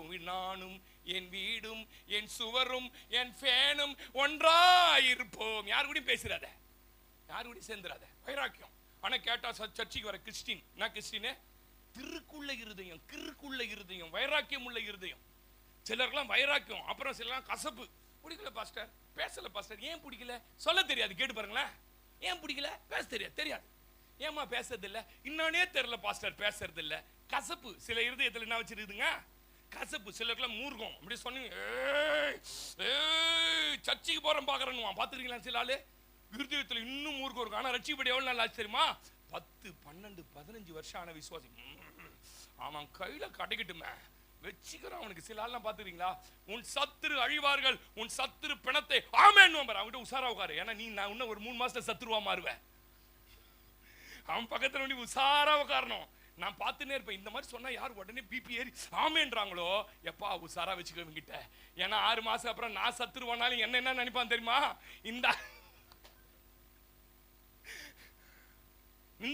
இந்த மூர்க்கம்லாம் என்ன பண்ணக்கூடாது? சபைக்கு வந்ததுக்கு அப்புறம் மூர்க்கங்கள் சபைக்குள்ள வந்தது. பொறாமையே இருக்கக்கூடாது இருதயத்தில். என்ன இருக்கக்கூடாது? பொறாமை இருக்கிறவர்கள் ஆமையா மாறிடுவாங்க. பொறாமை இருக்கிறவங்க என்ன மாறிடுவாங்க? ஆமை என்ன? முன்னேற்றமே இருக்காது. எந்த மனுஷனுக்குள்ள பொறாமை வருதோ அந்த மனுஷன் அந்த குடும்பத்துக்குள்ள முன்னேற்றமே இருக்காது. ஒன்னு செய்யலாம் நினைப்பீங்க, தடைப்பட்டு போகும். ஒன்னு வாங்கலாம் நினைப்பீங்க, வாங்க முடியாது. ஒன்னு பண்ணலாம் நினைப்பீங்க, முடியாது. அப்ப என்ன அர்த்தம் பாஸ்டர்? உன் இருதயத்துக்குள்ள வேற இருதயமா மாத்த கர்த்தர் விரும்புறார். உள்ள போற ஆமை உட்கார்ந்துருக்குது. அல்லேலூயா சொல்லுங்க. அல்லேலூயா. அதே மாதிரி பழி வாங்குகிற எண்ணெய் இருதயம். அதான் திருக்கு கேடுன்றது இவ்வளவு விளக்கம் கொடுத்துக்கிறாங்க. அதை தான் பிரசங்கம் பண்றேன். நான் சொந்தமா எதுவும் பிரசங்கம் பண்ணல. பழி வாங்குகிற எண்ணம். யானைக்கு ஒரு காலம் வந்தா என்ன பூனையாவே தான் இருக்கும். பூனைக்கு காலமே வராது. பழி வாங்குகிற எண்ணம். சிலருக்கு சத்துருகள் அழிய வேண்டும் என்கிற, துன்பப்பட வேண்டும் என்ற இந்த பழி வாங்குகிற எண்ணம் இருக்கு பாருங்க. அவங்க ரொம்ப கற்பனவாதியா இருப்பாங்க. கற்பனவாதி. அப்படியே அவங்களாவே ஒரு கற்பனையை பண்றாங்க. இது இப்படிதான், இது இப்படிதான், இது அப்படிதான், நம்மளதான் இவங்க. அது பாருங்க, இதெல்லாம் தூக்கி குப்பையில போடுங்க. இருதயத்துல எப்படி தெரியுமா இருக்கணும்? கர்த்தர் வாசம் பண்ணணும். அல்லேலூயா சொல்லுங்களேன். அல்லேலூயா. சிலர்லாம் இருதயத்துல கோபித்துக் கொள்வது. மூடரின் இருதயத்துல கோபம் என்ன பண்ணுமா? தங்கி இருக்குமா, குடிக்கொள்ளுமா. சிலர் எதுக்கத்தாலும் கோச்சிக்கிறது. எதுக்கத்தாலும் இது இவரு கோச்சு, எனக்கு பிரைஸ் தி லார்ட் சொல்ல கோச்சி. இதுக்கு ஒண்ணுக்கு அர்ஜென்ட்டா வந்துச்சு, கீழே ஓடுறான் அவன். எனக்கு பிரைஸ் தி லார்ட் சொல்ல, எனக்கு அது சொல்ல, என்ன பார்க்கல, என்ன கேட்கல, என்ன விசாரிக்கல. ஆமா, வருஷம் பூரா ஒரு ஆளையே விசாரிச்சுன்னுக்குறோம். இந்த டக்கு டக்குன்னு கோச்சிக்கிறாள் பாருங்களேன். டக்கு டக்குன்னு கோச்சிக்கிறாள். உள்ள ஹார்ட் உள்ள பாருங்களேன். இதெல்லாம் வந்து கர்த்தர் விரும்பாதது. எத்தனை பேர் ஆமென் சொல்றீங்க? சும்மாவே கோச்சிக்க கூடாது. ஒரு வார்த்தை கூட சொல்லக்கூடாது. உங்களை கரெக்ட் பண்றதுக்கு ஒரு வார்த்தை சொன்னா கூட என்ன இப்படி சொல்லிட்டாங்க, என்ன இப்படி சொல். எப்படிதான் உன்னை கரெக்ட் பண்றது? நீ எனக்கு சொல்ல எப்படிதான் பண்றது? சாப்பிட்டு வந்துக்கிற, இங்க சோறு ஒட்டின்னு எப்படி சொல்ற? சோறு ஒன்று ஒட்டிக்குது, எனக்கு சோறு ஒட்டிக்குது சொல்லிட்டாங்க, எனக்கு சோறு ஒட்டி. யார் நல்லது சொன்னாங்க? இல்ல யார் நல்லது சொன்னாங்க? வெளில போய் அவமானப்படாத. அதனால இங்கேயே தோச்சின்மா அப்பா அம்மா இல்ல டீச்சர் சொல்லுவாங்க. அதுக்குள்ள என் பொண்ணு இப்படி சொல்லிட்டாங்க, என் பொண்ணு வேற நேற்று போன வாரம் சொன்ன பாருங்க. இந்த மாதிரி ஏகப்பட்ட கேஸ் இந்த சபையில இருக்குது. சொமான பேக மாட்டிக்குது, சுடிதார் மாட்டி என் பொண்ணு அங்க உட்கார வைங்க, என் பிள்ளை இங்க உட்கார வைங்க. இனிமே ஸ்கூலுக்கு நீங்க அந்த மாதிரி யாருன்னா போனீங்க, போறவங்க கட்ட விரல்ல கட்டி வந்துடும். அதெல்லாம் நம்ம வந்து என்கரேஜ் பண்ணக்கூடாது பிள்ளைங்கள்லாம். ஏன்னா நானே எந்த ஸ்கூல்ல படிச்சது தெரியுமா? கவர்மெண்ட் ஸ்கூல்ல டவுசரே கிடையாதுங்க. ஒரே ஒரு டவுசர் காக்கி கலர்ல கொடுப்பாங்க. உங்களுக்கு எத்தனை பேருக்கு தெரியும் கவர்மெண்ட்ல? அந்த டவுசரை இங்க இருந்து மேல வரைக்கும் தச்சு போட்டு இருப்போம். கேட்க கூட நாதி கிடையாது. அனாதை நாளாம் ஸ்கூல்ல அவ்வளவு அடி அடிப்பாங்க வாத்தியாருங்க. அடினா சாதாரண அடி இல்ல, வெயில்ல முட்டியை போட்டு கையை தூக்கி நின்று 12 மணிக்கு நின்னா 2 மணிக்கு தான் அந்த டீச்சர் கூப்பிடும். அவ்வளோ கொடூரமா நடத்தப்பட்டு ஒரு நாள் கூட எங்க மாமாங்களோ எங்க மாமிகளும் வந்து ஏன் எங்க பிள்ளை எப்படி நடத்தி கேட்டது இல்லை. அதனால தான் என்ன மனுஷனா இருக்கிறேன். ஆமேன்னு சொல்லுங்க. சும்மாவே அடிக்காதீங்க, நான் போலீஸ்ல கம்ப்ளைண்ட் கொடுத்துரும். குடு அல்லேலூயா. நல்லா கவனிங்க. அந்த அந்த டக்கு டக்குன்னு கோச்சிக்கிற குணம், இப்படிப்பட்ட இருதயம் உள்ளவர்கள் தேவன் பிரியமா இருப்பது இல்லை. உங்க இருதயத்தை ஆராய்ஞ்சி எவைகள் கர்த்தருக்கு பிரியம் இல்லையோ அதை நீங்க எடுத்து போடுங்கள். ஆமே. நான் இப்படி சொல்லட்டுமா, உங்களுக்கு கிடைக்க வேண்டிய ஆசீர்வாதங்கள், வர வேண்டிய நன்மைகள், ஆசீர்வாதங்கள் தடைப்பட்டு நிற்கிறது எதனால தெரியுமா? உங்க இருதயத்துல மூர்க்கம், வைராக்கியம், கோபம் வைத்து அது திருக்கும் கேடு உள்ளதாய் கர்த்தர் பார்க்கிறார். இன்னைக்கு சொல்றார், வேற இருதயத்தை தருவேன். மூணாவது மனுஷன் இருதயம் எப்படி பாஸ்டர் இருக்குது? ரோமர் 1 அதிகாரம் 21 வசனம் வாசிங்க. ரோமர் 1:21 வாசிங்க. ரோமர் 1:21 சீக்கிரம் வாசிங்க. கொஞ்சம் சத்தமா உயர்த்தி படிங்கம்மா, காசுலாம் கேட்க மாட்டேன். அவர்கள் தேவனை அறிந்தும் அவர்கள் தேவனை மகிமைப்படுத்தாமலும் ஸ்தோத்திரம் செய்யாமலும் இருந்து சிந்தனைகளினாலே வீணரானார்கள். உணர்வில்லாத அவர்களுடைய இருதயம் இருள் அடைஞ்சு போன இருதயம். இதனால என்னாச்சு? இருள் வந்ததுனால 28 வாசி பிரதர். 28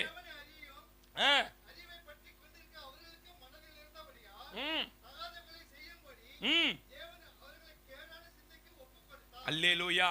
சிலருடைய இருதயத்துக்குள்ள இருள் வந்ததுனால அவங்க மனது, இருதயம் அசுத்தங்களால் நிறைந்திருக்குது. பிரதர், அசுத்தங்களால் நிறையப்பட்டிருக்கு சிலருடைய இருதயம்.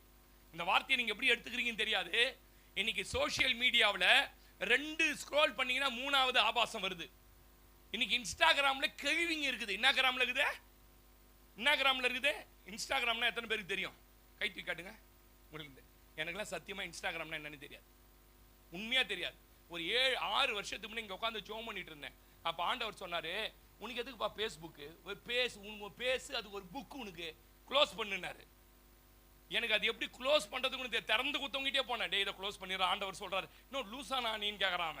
எல்லாம் என் ஐடி, என் பேரை போட்டா எதுவும் வரக்கூடாது. க்ளோஸ் பண்ணிட்டேன். கவனிங்க, நம்முடைய இருதயங்களில் தேவனை அறிகிற அறிவு வந்த பிறகும் ஒரு இருளின் ஆவி வருகிறது என்றால், அந்த இருளின் ஆவி என்ன பண்ணு தெரியுமா?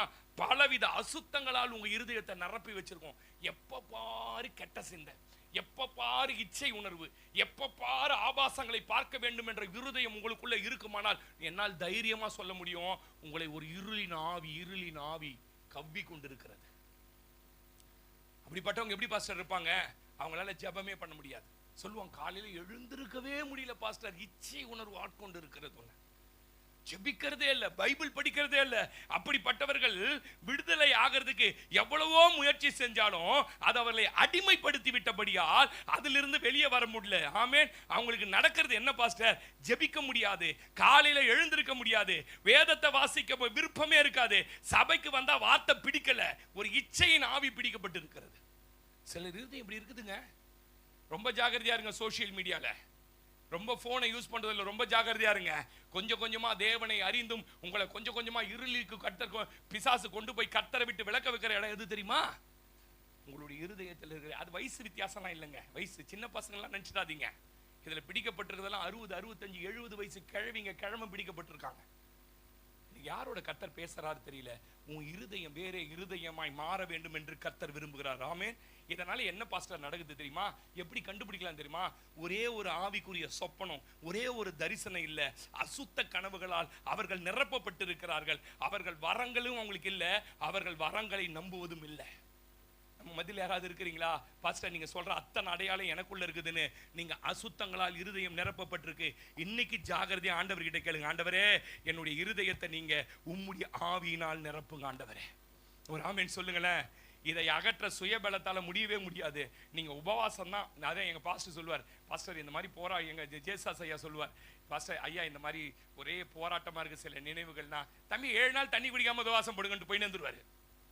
எத்தனை நாள்? 7 நாள் தண்ணி குடிக்காத உபவாசம் போட்டினா தான் இந்த இச்சையின் ஆவி உன்னை விட்டு என்ன பண்ணும். இல்லைன்னா சும்மாலாம் என்ன பண்ண விடாது. காலையில கறி குழம்பு தின்னுபிட்டு ஆண்டவரே ஆண்டவரே ஆண்டவரே ஆண்டவரே போன ஆண்டவரே முடியாது, முடியாது. 3 வேளை சோறு தின்னுட்டுலாம் என்ன பண்ண முடியாது, நீங்க அதனால தான் சொல்லுவேன், கறி அதிகமா தின்னாதீங்க, ரொம்ப சென்சிட்டிவ். என்னால இந்த உணர்வுகளை பவுல் சொல்றது மாதிரி நான் செய்வது எனக்கே சம்மதி இல்லை, நான் எதை வெறுக்கிறேனோ அதையே திரும்ப திரும்ப செய்கிறேன் அப்படின்னா, உன் சரீரத்தை மற்றவர்களுக்கு போதிக்கிற நீதானே ஆகாதவனாய் போகாதபடி உன் சரீரத்தை என்ன பண்ணு, ஒரு 3 நாள் உபவாசம் போடுங்க, தண்ணி குடிக்காதீங்க. வேணா ராத்திரில கொஞ்சோண்டு தண்ணி குடிச்சிங்க, ஒரு கிளாஸ் குடிச்சிங்க, போனா போது பரிதாபமா ஆமேன்னு சொல்லுங்க. போட்டு ஒரு 3 நாள் ஜெபிங்க. சுயபலத்தெல்லாம் நீ இந்த வாரம் வேணான்னு சொல்லுவ, அடுத்த வாரம் அதையே நோக்கி போவ. இந்த வாரம் இது உனக்கு வெறுப்பா தெரியும், அடுத்த வாரம் அது உனக்கு விருப்பமா தெரியும். நான் இதை தீர்க்க தரிசனமா சொல்றேன். யாரோட வாழ்க்கையில இதனால என்ன பாஸ்டர், உன் வீட்டு மேல ஒரு இருள், உன் இருதயத்துக்குள்ள ஒரு இருள். ஒரு 3 நாள் உபவாசம் போட்டு, ஆண்டவரே இந்த பாவத்தில் இருந்து வெளிவர நான் உதவி செய்யுங்கப்பா. ஆவியானவர் உதவி கேட்டு பாருங்களேன், கட்டாயம் உங்களுக்கு உதவி செய்வார். ஆமேன். இப்படிப்பட்ட இருதயத்துக்குள்ள தேவன் வர முடிவதில்லை, அவர் வாழ விரும்புவதில்லை. அதனாலதான் சங்கீதக்காரன் இச்சையினால் நிரப்பப்பட்டு பாவம் செய்த பிறகு 51ஆம் சங்கீதம் 10ஆம் வசனத்துல, ஆண்டவரே எனக்கு வேற ஒரு இருதயத்தை தாங்க, இந்த இருதயமே வேணான்றான். வாசிங்கம்மா. தேவனே என்ன இருதயம் வேணும் அப்படின்னா என்ன தெரியுமா அர்த்தம்? சுத்த இருதயனா, சுத்த இருதயனா இங்கிலீஷ்ல போட்டிருக்கு. வேற இருதயம், இந்த இருதயமே வேணான்னுட்டான். இந்த இருதயமே வேணாம். ஏன்? இது எப்ப பாரு என்ன வந்து இச்சையில இழுத்துட்டு போடு. இப்படிப்பட்ட இருதயம் இருக்கிறதுனால ஆவி எனக்குள்ள இருக்கிறத என்னால உணர முடியல. பரிசுத்த ஆவி என்னை விட்டு விலக்கிட்டீங்களோ, கிருபையை என்னை விட்டு அகற்றிட்டீங்களோ அப்படின்னு நினைக்கிற அளவுக்கு என் இருதயத்துல இச்சைகள். இன்னைக்கு யாராவது இருக்கீங்களா? கர்த்தர் உனக்கு வேறு இருதயத்தை தர விரும்புகிறார். உங்க இருதயத்தில் இருக்கின்ற ஆபாசங்கள், அசுத்தங்கள், இந்த இச்சை உணர்வுகள், இதெல்லாம் பொல்லாத ஆவி. உங்களை வந்து ஆவியில வளரவே விடாது. நீங்க பாருங்க, ஜெபிக்கணும்னு நினைப்பீங்க, உங்களால ஜெபிக்க முடியாது. பைபிள் படிக்கணும்னு நினைப்பீங்க, பைபிள் படிக்க முடியாது. உங்களால ஆவிக்குரிய வாழ்க்கையில வளரவே முடியாத ஒரு ஆவி இருதயத்தில் வந்துச்சுன்னா அது இச்சையின் ஆவி. அப்படி இருக்குதான் சிலருடைய இருதயத்துல. கேடான சிந்தைக்கு இவன் பார்த்தாராம், தேவனை ஸ்தோத்தரிக்க முடியல, தேவனை துதிக்க முடியல, ஆலயத்துக்கு வர முடியல. அவரே என்ன பண்ணாரு, இப்படிப்பட்ட ஆளுக்குள்ள இருள் வந்துச்சுன்னு ஒப்பு கொடுத்துட்டாராம் கேடான சிந்தைக்கு. போன் இருக்குதுன்னு ரகசியமா பார்க்காதீங்க. ஒரு நாள் நியாயத்திற்கு உங்க போனையும் கர்த்தர் கொண்டு வருவார். அல்லேலூயா. எபிரேயர் 3ஆம் அதிகாரம். அடுத்து என்ன இருதயம் முடிச்சுட்டு நான் அடுத்த பாயிண்ட்டுக்கு போறேன். எபிரேயர் 3:12 வாசிங்க.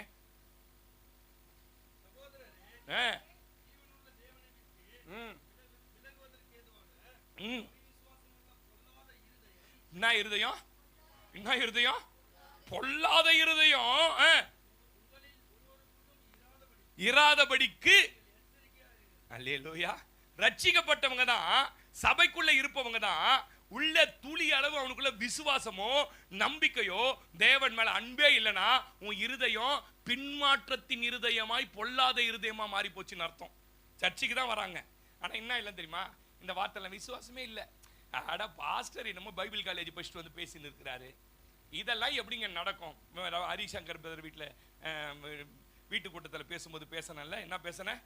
வானத்தின் மதகுகளை திறந்தாலும் அது நடக்குமா? நடக்காது. போய் அங்க போய் குளிச்சுட்டு வானா குளிக்க மாட்டானுமா. ஏன்னா அவனுக்குலாம் ஊழியக்காரன் மேல வார்த்தை மேல என்னது நம்பிக்கை இல்லை. ஆனா டாக்டர் சொன்னான்னு வச்சுக்கல, காலையில வெறும் வயிற்றோட ஈர துணியோட வந்து இந்த மாத்திரையை போடணும், அப்படி ஈர துணியோடய போடுவோம் 6 மாசத்துக்கு. சாப்பிட்டு முடித்து கண்ணை மூடி 3 தடவை சொல்லி அந்த மாத்திரையை போட்டுனா 3 வாட்டி போடுவோம். டாக்டர் என்னன்னா சொல்றானோ நேரம் பார்த்து 9 மணி தாண்டக்கணும், 9 மணிக்கு அங்கே நின்று இருப்பான்.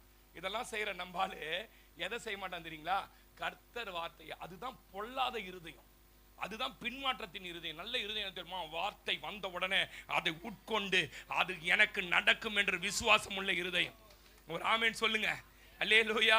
இவர்களால் ஊழியக்கார வார்த்தையை விசுவாசம் முடிவதில்லை. இவங்கெல்லாம் ஜெபித்து பல மாதம் ஆகிறது, வேதத்தை தொடுவதே இல்லை. பேர் கிறிஸ்தவனா சபைக்கு வந்துட்டு போறாங்க. ஆமே.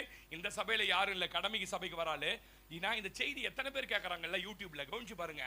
இன்னைக்கு உங்க இருதயம் பொல்லாத இருதயமாய் பின்மாற்றத்தின் இருதயமா இருக்கான்னு கொஞ்சம் ஆராய்ஞ்சு பாருங்க. உங்க வாழ்க்கையில பல போராட்டங்களை சந்திக்கிறீங்க, பல பிரச்சனைகளை சந்திக்கிறீங்க, ஆனாலும் அவரை தேவனை தேட வேண்டும் என்ற மனமே உங்களுக்கு வரல. அதுதான் பின்மாற்றத்தின் ஆவி. உன் சாத்தான உன் அருகில வந்துட்டா மகளே, ஒரு இருள் உன்னையும் உன் வீட்டையும் கவ்வி கொண்டிருக்கிறது. ஆண்டவர் சொல்றாரு, உன்னையும் வீட்டையும் ஒரு இருள் கவ்வி கொண்டிருக்கிறது. உனக்குள்ள விசுவாசமே வரல, நான் நல்லா இருப்பேன், என் பிள்ளைங்க நல்லா இருக்கும், கர்த்தரை நம்புறேன், அவர் என்னை கைவிட மாட்டார், நான் ஆராதிக்கிற தேவன் என்னை தப்புவிப்பார் என்கிற அந்த விசுவாசமே வரல. தேவன் மேல அன்பே வரலையா?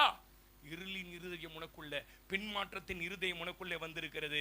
ஆண்டவர் சொல்றாரு, உன் இருதயத்தை நான் மாத்த போறேன். ஆமென். எசேக்கியேல் 36ஆம் அதிகாரம் 25ஆம் வசனம் வாசிங்க. எசேக்கியேல் 36 25 வாசிங்க.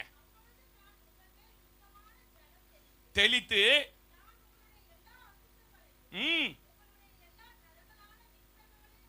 நீக்கி உங்களை சுத்தமாக்குவேன், நீங்கள் சுத்தமாவீர்கள். என்ன இருதயத்தை தருவேன்? நவமான இருதயத்தை கொடுத்து உங்கள் இருதயத்திலே புதிதான ஆவியை கொடுத்து கல்லான இருதயத்தை உங்கள் மாம்சத்திலிருந்து எடுத்து போட்டு. அல்லேலூயா. இன்னைக்கு ஆண்டவர் சொல்றாரு, உன் வாழ்க்கையில பின்மாற்றத்தின் இருதயம் இருக்கலாம், இச்சையின் இருதயம் இருக்கலாம், ஒருவேளை அந்த அந்த என்னது கிறுக்கும் திருக்கும் உள்ள ஒரு இருதயம் இருக்கலாம் உன் வாழ்க்கையில, அல்லது சோகத்தால துக்கத்தால நிறையப்பட்ட இருதயமா இருக்கலாம். இன்னைக்கு சொல்றாரு, அந்த இருதயத்தை எடுத்து விட்டு புதிய இருதயத்தை நம்புறவங்க மாத்திரம் கை தட்டுங்க. இங்க இருந்து போகும்போது நான் வேறே ஒரு இருதயங்களை கொண்டவனாய். ஆமேன். உங்களுக்கு நான் சொல்றேன், இப்படிப்பட்ட இருதயங்கள் உங்களுக்குள்ள இருந்தா தேவன் வாழ முடியாது. அதையெல்லாம் எடுத்து போட நீங்க முயற்சி பண்ணுங்க, உங்களுக்குள்ளே தேவன் வாழ்வார். கடைசியா சொல்லி முடிக்கிறேன். 10:10 வாசிமா. 1 சாமுவேல் 10:10 வாசி.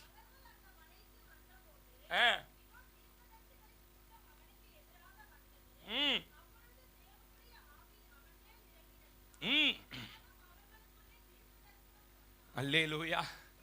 ஆவிக்குரிய மேன்மையை முதிர்ச்சியை காண்பிக்கிறது. சிஸ்டர் கவுனிங்க, நான் முடிக்க போறேன். 5 மினிட்ஸ்ல முடிக்கிறேன். உங்க வாழ்க்கையில ஆண்டவரை நம்பி உள்ள வந்த நீங்க ஒரு ஆவிக்குரிய மேன்மைக்கு முதிர்ச்சிக்கு வரணும்.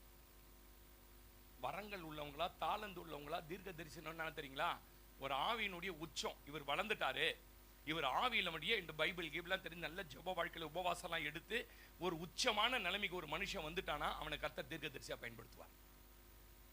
அறகுறையெல்லாம் பயன்படுத்த மாட்டார். ஓப்பனா சொல்றான். அறையிலாம ஒரு தீர்க்க தரிசனம் இவன் வாயிலிருந்து ஒரு வார்த்தை வந்தா அது அப்படியே செய்யறார் அப்படின்னா என்ன அர்த்தம்னா, இவன் ஆவிக்குரிய அந்த முதிர்ச்சிக்கு வந்துட்டான்னு அர்த்தம். நீங்க விசுவாசியா இருந்தா கூட இந்த முதிர்ச்சிக்கு வரணும். இயேசுநாதரை பிறந்த 8ஆம் நாள் கோயில் கூட்டு போனாங்க. கோயிலுக்கு கூட்டு போனாங்க. சிமியோன் ஒரு மனுஷன், சாதாரண மனிதன், அந்த ஊர் இன்னொரு ஒரு குடிமகன் உள்ள வந்து இயேசுவை பார்த்தோன்னு சொல்றாரு, இவர் யார் தெரியுமா? புறஜாதிகளுக்கு ஒளியாகவும் ஜனங்களுக்கு ரட்சிப்பை கொடுக்கிறவருமா இருக்கிறார். நீங்க சொன்னது யார் தெரியுமா? சாதாரண சிமியோன் என்கிற ஒரு மனுஷங்க. சொல்லிட்டு சொல்றாரு, மரியாதை பார்த்து, நீ இந்த குழந்தை பிறந்துச்சுன்னு சந்தோஷப்படாத, ஒரு பட்டயம் உன் இருதயத்தை உரியும், உன் பையன் இப்படிதான் சாவார்னு சொல்லிட்டார்.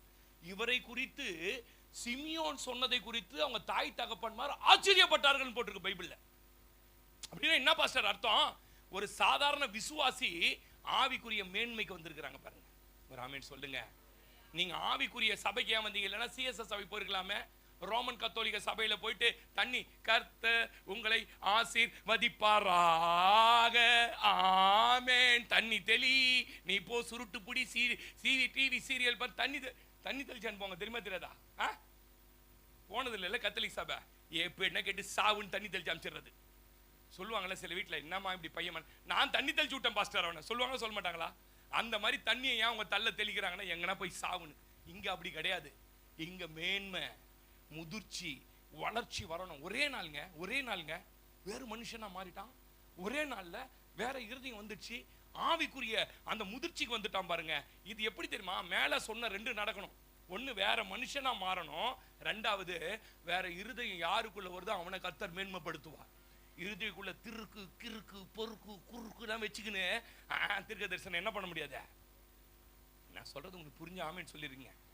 இதுக்கு என்ன பாஸ்? அர்ப்பணிப்பு வேணும். பாருங்க, பிலிப்புன்னு ஒரு சாப்பாடு போடுறவன், சாப்பாடு போட்டு எச்சையில் எடுக்கிறவன், அவனுக்கு 4 குமாரத்திகள் இருந்தாங்க. அந்த 4 குமாரத்திகள் யார் தெரியுமா?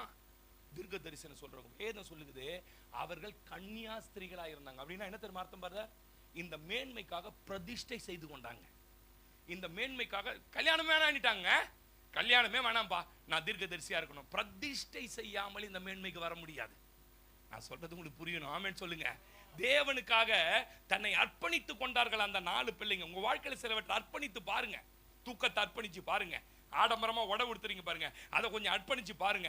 ஆகாரத்தை கொஞ்சம் அர்ப்பணிங்க. 24 மணி நேரம் கறி, 3 நாளும் கறி. சில வீட்டுலலாம் டெய்லி கறி பாஸ்டர். எங்க வீட்டில் அது வேற பெருமை. கொஞ்சம் கூட இந்த ஆவிக்குரிய சென்ஸே வராது. ஆமென் சொல்லுங்க. நல்லா கவனிங்க. சிலதான் அர்ப்பணிக்கணும். ஆண்டவர் எனக்கு இது சிலதெல்லாம் அர்ப்பணிக்க சொன்னார். வெள்ளை சட்டை போடு நீங்க யாருமே சொல்ல. 10 ஆண்டுக்கு முன்னாடி ஆண்டவர் சொன்னார், நீ வெள்ளை சட்டை போடுனார். எனக்கு கூட தான் இவர் இதை போட்டு வந்துக்கிறாங்க. சூப்பரா இந்த ராஜன் ஒரு நாள் போட்டு வந்தார். கொட்டை கொட்டையா ஒரு சட்டை ரொம்ப பிடிச்சிச்சு எனக்கு. எங்க போய் அந்த சட்டைன்னு கேட்டேன். ஏன் எல்லாருக்கும் பிடிக்குங்க. ஆனா சிலது என்ன பண்ணணும், நான் அடிக்கடி சொல்லுவேன் பாருங்களேன், நீங்க நெயில் பாலிஷ் போடணும்னு ஏசுநாதரே முடிவு பண்ணா ஏதேன் தோட்டத்திலே போட்டு விட்டுருப்பாரு ஏவாளுக்கு. ஏங்க இவ்வளவு தயாரிச்சவருக்கு நெயில் பாலிஷ் தயாரிக்க முடியாதா? ஹலோ சொல்லுப்பா. நெயில் பாலிஷ் இந்த விரல் சொத்தையாகி போனோம்னா போடுவான் ஃபாரின்ல. விரல் சொத்தையாயிடுது இல்லை, எங்கன்னா நசிக்கின்னு ரத்த ஓட்டம் இல்லாமல் கண்ணங்கரையில் அசிங்கமா இருக்கு பாரு, அது தெரியாம போயிடுவோம். நம்ம ஊர்ல நல்லாகிறதே என்ன போயிடுது, காலில் நெய் பாலிஷ் கையில் நெய் பாலிஷ். இந்த சவிக்கிறதுக்கு தான் வரக்கூடாது பாஸ்டர். ஆமீன் சொல்லுங்க. அடிக்கடி சொல்லுவாங்க, உன் காதுல ஓட்ட போடணும்னா அங்கேயே போட்டிருப்பார் ஓட்டைய. எங்க போட்டிருப்பார் ஓட்டைய? என்ன தம்பி, நம்ம முள்ளா கடிகள் இல்லை அவருக்கு என்ன குத்துறதுக்கு இங்க பாருங்க. நீங்க ஆவிக்குரிய மேன்மையில எல்லாருக்கும் இந்த செய்தி இல்லை. நான் சொல்றது புரிஞ்சுங்க, எல்லாருக்கும் இந்த செய்தி இல்லை. நான் கர்த்தருக்காக பயன்படணும் அப்படின்றவங்களுக்கு மட்டும் பேசினுக்கிறார் ஆவியானவர். ஆமென் சொல்லுங்க. அல்லேலூயா. ஒரு பாஸ்டர் இன்னைக்கு வந்து 80-70 லட்சம் ரூபாய்ல கார் வாங்கிட்டாரு. வாட்ச் கட்ட மாட்டாரு, ஷூ போட மாட்டாரு. ஃபாரின்லாம் கர்த்தர் கொண்டு போறார். ஒரு நாள் அவர்கிட்ட பேசுற வாய்ப்பு கிடைச்சி பேசினேன். வாட்ச் கட்ட தம்பி, வாட்ச் டைம் நான் கேட்டாரு ஒருத்தர். அப்போ அவருக்கு ஏன் வாட்ச் கட்ட மாட்டாரான்னு கேட்டா சொல்றாங்க, வாட்சி கட்டக்கூடாது பிரதிஷ்டன்ட்டாராம் கர்த்தர். அந்த பிரதிஷ்டையெல்லாம் அந்த அபிஷேகத்தில் இருக்கிறவங்களுக்கு தான் தெரியும், எல்லாருக்கும் புரியாது. ஆமேன்னு சொல்லுங்க. குழந்தை பிறந்தா இந்த குழந்தைய கொண்டு வந்து விட்டுறியா? ஒரே ஒரு குழந்தை ஆண்டவரை 25 வருஷம் கழிச்சு கழுத்து கொடுத்த ஒற்றையா குழந்தை கொடுப்பேன், விடமாட்டியா போ, ஊரெல்லாம் உன்னை மல்லடின்னுட்டோம். ஆமேன்னு சொல்லுங்க. இது வந்து நான் பேசுறது வந்து ஆவிக்குரிய உங்களுக்கு புரியும், சரியா? ஆமேன் தானே? சொல்லு தம்பி. ஆம்பளைங்களே இன்னைக்கு என்ன போட்டுன்னு சுத்துறான். ஒரு ஆள் போலீஸ்கார் எங்க வீட்டுக்கு ஒரு 4 வாட்டி வந்துட்டாரு. அவங்க பையனுக்கு என்ன பண்ணுமா, என்னம்மா வேணுமா, பொண்ணு ஒன்று பாஸ்டர், ஒரு பொண்ணு பார்த்து கொடுங்க, பொண்ணு பார்த்து கொடுங்கன்னு வந்துட்டார். போட்டு அனுப்புங்கன்னு கேட்டா காது குத்தி கம்மல் போட்டுக்கிறான் பையன். நான் ஒரு இறக்கம் உள்ள பாஸ்டர் பாருங்க, யார் மேலேயும் இறக்கப்பட்டுருவேன். இதை ஒரு 4 பாஸ்டருக்கு பார்வேடு பண்ணிட்டு அவங்க பார்த்துட்டு, உன் சர்ச்சைக்கு வர பையனா? நான் சொன்னேன், ஓ என் சர்ச்சைக்கு வர பையன். நான் அப்பதான் என்ன காதுல கம்மல் போட்டுக்கிறேன், அவனுக்கு போய் பொண்ணு தரு. காதுல கம்மல் பட்டா கேன்னு அர்த்தம் ஃபாரின்ல, என்னது ஓரினை சேர்க்கையாளர்னு அர்த்தம். ஆம்பளை பசங்களாம் தெரிஞ்சுக்கங்க, நீங்க காதுல கம்மல் போட்டு அமெரிக்காலையும் யூரோப்லயும் இருந்தீங்கன்னா நீ ஓரின சேர்க்கையாளர்னு அர்த்தம். அல்லேலூயா. அதனால கவுனிங்க, பிரதிஷ்டை இல்லாமல் கன்னியாஸ்திரிகளா இல்லாமல் தீர்க்க தரிசனம் சொல்ல முடியாது. நான் பேசுற ஆழம் உங்களுக்கு புரியணும். அல்லேலூயா. ஏன் இந்த நிலைமைக்கு நம்ம வரமாட்டோம்? மனிதர்கள் சார்ந்தே வாழறோம் பாருங்க. சுத்தி வருது நம்ம இருதயம். சின்ன வயசுல பாருங்க, அம்மாவையே முந்தானிப்பான். 23 வயசாகி கூட என்ன பேண்ட் சட்டை போட்டேன்னு கேட்பான் சிலர்லாம். பாத்துக்கிறீங்களா நீங்க? சிலர்லாம் அப்படி கொஞ்ச நாள் கழிஞ்ச உடனே என்ன பண்ணுவான், டீனேஜ் வந்தா அம்மாவை கட்டி விட்டு ஃப்ரெண்டுங்களே சுத்தி வருவான். ஃப்ரெண்டு தான் உலகம், எப்ப பாரு ஃப்ரெண்டு கூட தான் இருப்பார். கல்யாணம் ஆகி கூட சில ஆள் கிரிக்கெட் ஆட போனவனாங்கிறான். ஃப்ரெண்டு கொஞ்ச நாள் கழிச்சவன ஒரு குட்டி போட்டுரும் வீட்டில். என்ன போட்டுறான்? குட்டியே சுத்தி வரும் இருதயம். எல்லாமே இதை தான் சுத்தி வருமா கண்டி, ஒண்ணுமே ஆவியை சுத்தி வராது. ஆவிக்குரிய வாழ்க்கையை குறித்த அந்த ஆவி மண்டலத்தை குறித்த அந்த ஆவியின் தரிசனத்தை கொடுத்த மேன்மையா வராது. என்ன மேன்மைக்கு வரணும் தெரியுமா? தீர்க்க தரிசனம் சொல்லுகிற மேன்மைக்கு ஒரு விசுவாசி வளரணும். ஆமே. எத்தனை பேர் நம்புறீங்க? இவங்களுக்கு என்ன பேரு வளராதவங்களுக்கு? 2:44 வாசிங்க. அப்போஸ்தலர் 2:44 வாசிங்க. முடிச்சிடறேன், ஒரு 2 நிமிஷத்துல முடிச்சிடறேன்.